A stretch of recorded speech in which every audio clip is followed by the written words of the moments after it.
Hey guys, welcome to part two of this week. So, in part one, we went over what is fiction and the different elements that you find in fiction. This week, for part two, we're going to go over nonfiction, which is very different from fiction. As we reviewed in fiction, we have characters that are not real, such as dragons, fairies, goblins, things like that. We have settings, we have characters. It's a full on story that goes from like beginning, middle to end. Well, this week we're going to be discussing nonfiction, which is the complete opposite. So, one quick trick that I tell all of my kids is when you think about fiction, I want you to think about fake. Fiction, fake. Fiction, fake. When you think about nonfiction, I want you to think about non-fake. So nonfiction is information that is not fake at all. So everything in these books is real. Okay, let's get started. So the first thing that we're going to look at is what is nonfiction. So nonfiction is true. So everything that is a nonfiction book is true. It's real, so there's no fairies or dragons or anything like that. It's nothing but real life stories about real life people or real life animals. It's based on true events, so it talks about things that actually happened in history and it provides you with a lot of information. Okay, some examples of nonfictions are newspapers. So newspapers provide us with information from news to weather to famous people to battles to just everything that you can possibly think of. And we can find newspapers just about anywhere. We open up a newspaper, there's a ton of information coming at us. Another example of nonfiction is dictionaries. So I know you guys are very familiar with this because we use these a lot to prepare for SAR and to prepare for our benchmarks and our tests. So dictionaries are used to find words, what words mean. So if you don't know what a word means, you can easily open up a dictionary and find its meaning there. Another example of nonfiction is a biography. So a biography is basically a book that talks about a person's real life story. So here, this first one that we have is a biography on King James or LeBron James, the very famous basketball player. So if you were to open up his biography, it would tell you everything about his life, his childhood, how he grew up, where he went to school, things he disliked, and everything in that book would be real. So there would be no fake stories. It would be nothing but real information about him. On the right side here, we have the biography of Albert Einstein. If you don't know who Albert Einstein is, he's a very, very, very famous scientist who created many of the things that we still use today. So, in his biography, just like in LeBron James' biography, we will find a bunch of information about him, such as where he grew up, how he grew up, where he went to school, what he liked, disliked, what he invented, big accomplishments, struggles, things like that. So it wouldn't necessarily be a story about them, but more of like facts and information of their life. So it's not going to tell you, oh, one day King James woke up and played basketball all day till he got tired, then he went to bed. No. It's going to give you information such as LeBron James was 3 years old when he first started playing basketball. Then at 18 years old, he went to college here. At 21 years old, he got signed down with the NBA. It's more of that. It's more of a timeline rather than beginning, middle, and end. It's a timeline that tells us important information and dates. Okay, moving on. We also have textbooks. So textbooks are very, very, very big nonfiction. When you think about textbooks, I want you to think about those horrible Pearson books that I know you guys hated opening. These right here. I know you guys hated opening of these. The My View. I could just see y'all's faces. Y'all were so tired of them. These give you a bunch of information on things that you need to learn for fourth grade, whether it was grammar, whether it was reading. Same thing for math. I think for math you guys use Origo. So everything you find in here, there's no stories, and it's nothing but real life information. Okay, magazines. So the same thing is for magazines. They give you a lot of info on different things. If you go to a magazine stand, a Walgreens, a Walmart, you can find magazines on cars. If you want to find info on cars, on how much they are, famous cars, things you can do for cars, how to fix cars. You can find information on celebrities by picking up magazines like People. My personal favorites are home magazines, where I can open up a magazine and find a bunch of info on like the newest trends to keep up a house fashionable. So that's that. Let's go to the next. And last but not least, the ones that you are most common to, the ones that you guys use are the nonfiction books. So nonfiction books are books that when you open up, you're not opening up to read a story or a fairy tale. You're opening them up to learn a bunch of knowledge, a bunch of information about different things.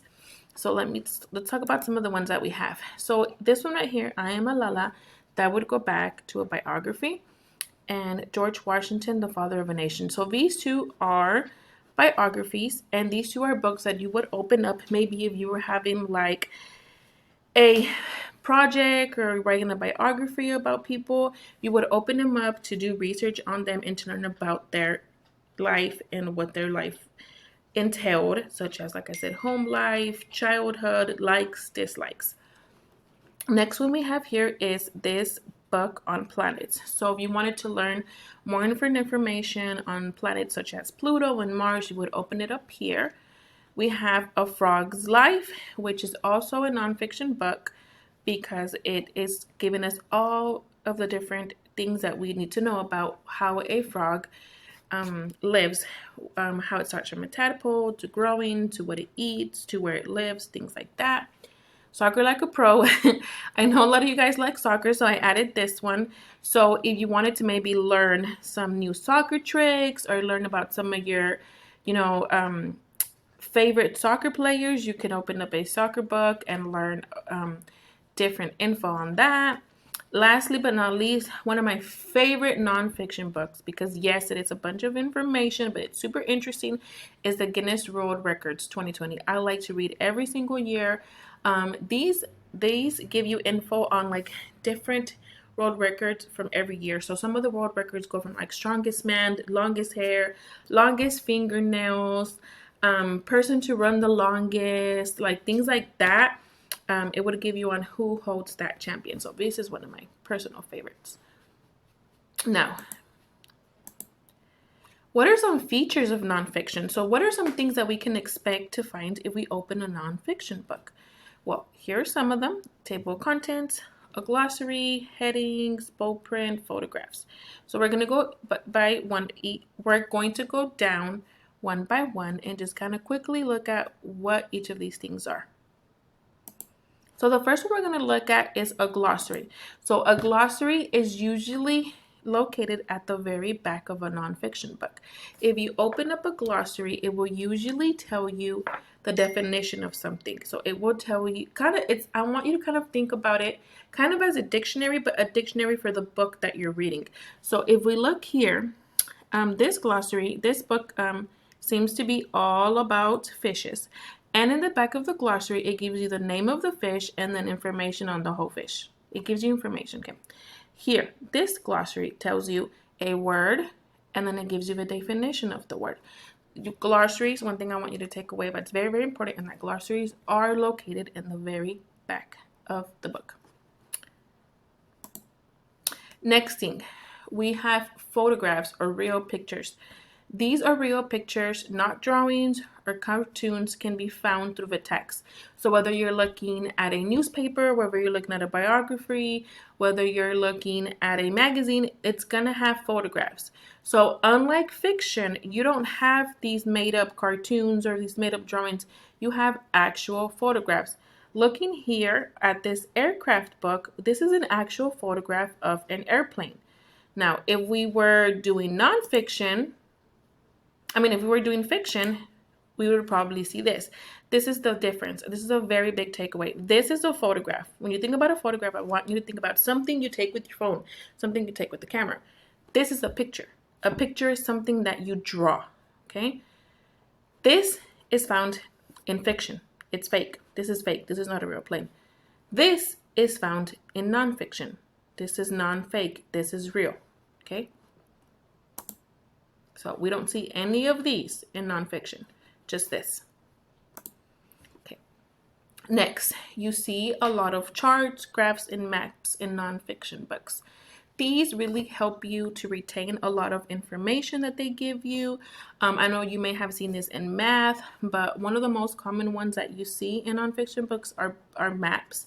If they're talking about cities and places, they'll add a map in there. Or if they want to give you statistics or information on different things, they'll add bar graphs, or they'll add pie graphs, different things like that. And these can be found throughout the pages of the textbook. And their main purpose is to give you information. Next, we have a caption. So a caption explains what a picture, chart, graph, or map is about. So captions are found right next to the picture. So for example, we have this caterpillar picture right here. We have a caption, and then we have the definition. So it says example of a caption. This image of a monarch caterpillar was taken at, and the caption is right next to the picture, and it's just telling you exactly what the picture is and what it is talking about. Okay. So to wrap it up, what is nonfiction? Nonfiction is real. Very big takeaway. It is real. Everything you find in a nonfiction book is real.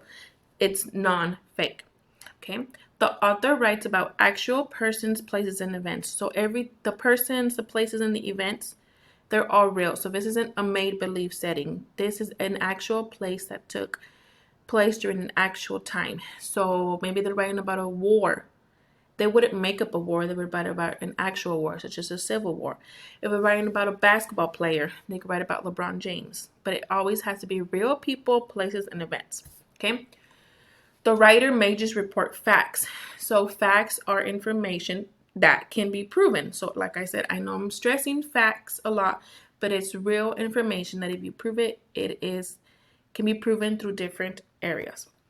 The writer may include personal opinions. So this is one thing that is similar to fiction. You can include your own personal opinion in nonfiction. Readers must read critically. What that means is that when you're reading a nonfiction book or article or newspaper, you really have to dig into the information and what it's trying to teach you. So some of the examples here, as I want you to take away from this, is remember everything that is nonfiction is real. Okay, guys, thanks.